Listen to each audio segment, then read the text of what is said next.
Hello friends, जय Jagannath. Welcome back to our channel notification Odisha आपको स्वागत। तो सांग मैंने आपण मैंने देखिपे सीएसआईआर तरफ एक बड़ धरणर निजुक्ति खबर आसी जाइए।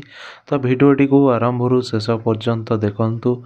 यही भिडियो आपण संपूर्ण विवरणी पाइपर जे केमी आपण यहाँ अप्लाई करें और आपणकर एजुकेशनल क्वालिफिकेशन कौन कौन सब रही सहित आपणकर एज लिमिट एवं एप्लिकेशन फ्री कौन रही।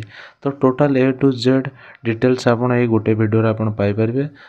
तो वीडियोटी को संपूर्ण देखंतु एवं चैनल टी आपण जदि नुआ अछंती तो चैनल टी को सब्सक्राइब कर दियंतु। तो चलंतु आउ डेरी न करी वीडियोटी को आरंभ करिबा। तो आपण माने एठी देखि परथे ऑर्गेनाइजेशन टी आपणकर रही सेंट्रल रोड रिसर्च इंस्टीट्यूट जहाँकि आपणकर सीएसआईआर शॉर्ट फॉर्म रे हम कहबा एवं सीआरआरआई। तो जॉब टाइप टी आपणकर सेंट्रल गवर्नमेंट रहिबो एवं आपण को केउ माने आवेदन करि परिबे।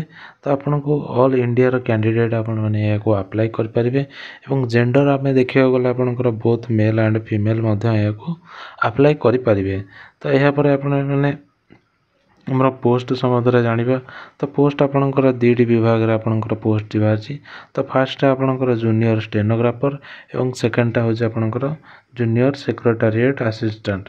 तो टोटल ऊपर पोस्ट आमर देखिया गले आपणकर 290 टी पोस्ट आपणकर टोटल रही। सॉरी 209 टी पोस्ट आपणकर रही आपणकर टोटल पोस्ट। तो यहाँ पर आपणकर वैकेंसी डिटेल्स आपण माने देखिबे। तो पोस्ट नेम आपणकर जूनियर सेक्रेटेरिएट असिस्टेंट रे जाके आपणकर 177 टा वैकेंसी रही एवं तापर आपणकर जूनियर स्टेनोग्राफर आपणकर जो ता पई आपणकर 32 टा वैकेंसी आपणकर स्टेनो पई आपणकर रही। तो एप्लिकेशन मोड टी संग माने आपण एप्लिकेशन टी आपण ऑनलाइन माध्यम रे याको आपण अप्लाई कर परिबे एवं जॉब लोकेशन आपणकर अक्रॉस इंडिया आपणकर जॉब लोकेशन रहइबो।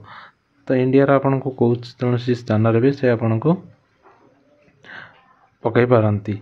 तो ऑफिशियल वेबसाइट टी संग माने आपणकर www.crridom.gov.in।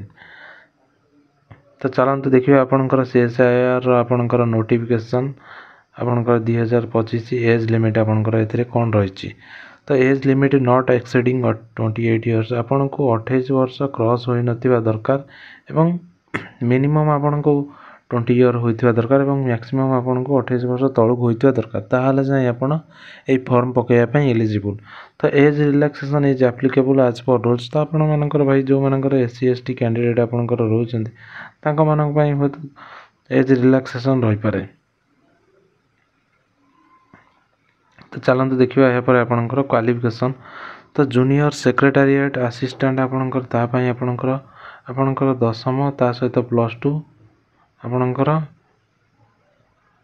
एवं और its equivalent and proficiency in computer time speed in using computer as per the prescribed norm fixed by DOPT from time to time.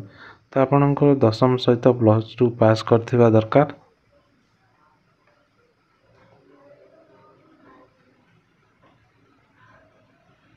एवं ता सहित आपन को से कंप्यूटर रे टाइपिंग आपनकर प्रोफिशिएंसी टेस्ट अब आपनकर कंप्यूटर टाइपिंग आपन जानिथिबा दरकार एवं स्टेनोग्राफर पई आपन को एएसबी आपन 10वीं सहित +2 पास होइता दरकार एवं ता सहित आपनकर स्टेनोग्राफी शिखिथिबा दरकार एवं ता सहित आपनकर प्रेस्क्राइब्ड नॉर्म्स फिक्स्ड वे। तो आपनकर से माने जा भी आपन को टाइपिंग पई कहबे आपन को टाइम टू टाइम आपन को टाइपिंग करी आपनकर प्रोफिशिएंसी टेस्ट अब तार भीतर आपन को ये करबा को पड़िबो।